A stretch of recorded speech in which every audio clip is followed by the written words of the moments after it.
우한 폐렴 사태가 우려했던 상황으로 전개되고 있습니다. 오늘 하루에만 15명이나 되는 확진자가 누더기로 나왔습니다. 현재까지 모두 46명의 확진자가 나온 것입니다. 우한 폐렴 사태가 걷잡을 수 없는 감염 확산 양상으로 흘러가고 있음을 보여주는 것입니다. 특히 언제, 어디서, 어떻게 감염될지 종잡을 수 없다고 하는 사실 때문에 국민적 불안과 공포가 증폭되고 있습니다. 또 첫 어린이 환자가 나왔다는 사실, 전국의 학부모들은 큰 충격에 빠졌습니다. 진원지인 중국과 크루즈선에서 집단 감염된 일본을 제외하면 싱가포르에 이어서 아시아에서 두 번째로 많은 확진자가 발생한 셈입니다. 문재인 대통령의 머지않아 종식될 것이라고 하는 이런 발언, 정말 섣부른 오판일 뿐만 아니라 사태 대응을 더 느슨하게 만든 원인으로 작용했습니다. 도대체 어떤 보고를 받고 또 어떻게 판단을 했길래 그런 성급한 발언이 나왔는지 국민 앞에 자세히 설명을 해야 합니다. 그래야 다시는 그와 같은 실수를 반복하지 않게 될 것입니다. 사태가 악화된 원인은 크게 두 가지로 좁혀집니다. 무엇보다도 초동 대처와 초기 검역, 그리고 초기 방역에 실패했습니다. 그리고 국내 감염 경로와 확진자 이동 경로에 대한 철저한 관리와 감독에도 미흡했습니다. 이런 조치들이 필요합니다. 첫째, 이제는 더 이상 입국 제한을 미룰 수 없습니다. 중국 전역 방문 외국인의 입국 제한 조치를 즉각 강화하십시오.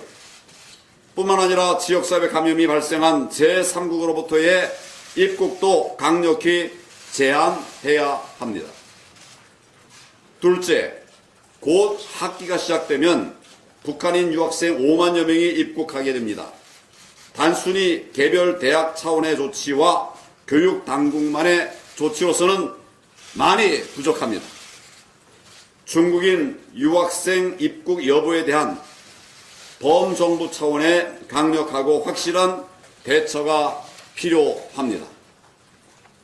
셋째, 지역사회 전파가 현실화된 점은 감염병 위기가 그만큼 심각해졌음을 의미하는 것입니다. 감염병 위기 단계를 최고 단계인 심각 단계로 상향 조정해야 합니다. 그래서 대규모 격리시설 등을 지금부터 미리 준비해 놓아야 합니다. 넷째, 가장 경계해야 할 일은 바로 안일한 낙관론입니다. 최근 대통령은 물론이고 여당에서도 뚜렷한 근거도 없이 우한 폐렴에 따른 경제 침체만을 의식해서 조급한 태도를 보였습니다. 불안을 과도하게 확산시키는 이런 것도 부적절하지만 그렇다고 국민의 주의 심리 자체를 떨어뜨리는 것 또한 적절치 않습니다. 사태를 있는 그대로 직시하고 그에 걸맞는 총력 대응에 나서야 합니다. 사태를 과소평가하는 정부의 모습이 오히려 국민의 불신과 불안을 키우고 있습니다. 지금이라도 초기 대응과 감염자 관리 실패를 되돌아보고 그리고 지역사회 단위의 세밀한 대책을 마련해야 합니다. 다섯째, 경제 현장의 타격을 최소화하기 위한 사전적 대처도 필요합니다. 간이 과세가 적용되는 소상공인의 부가가치세를 금년 상반기 6개월에 한해서 면제할 것을 제안합니다. 불안해하고 있는 국민들에게 안심을 드리는 확실한 대책이 필요한 시점입니다. 우리 미래통합당은 초당적으로 대처하고 정부 당국의 노력에 적극 협력할 것임을 말씀을 드립니다. 감사합니다.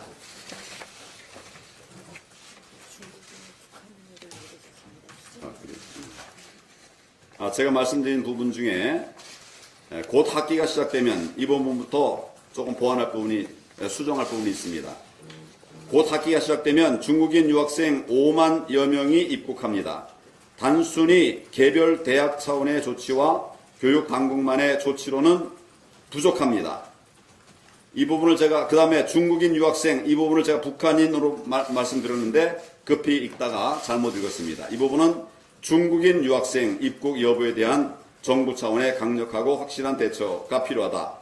이런 말씀으로 조정해 주시면 고맙겠습니다. 이상입니다. 예, 언론 여러분.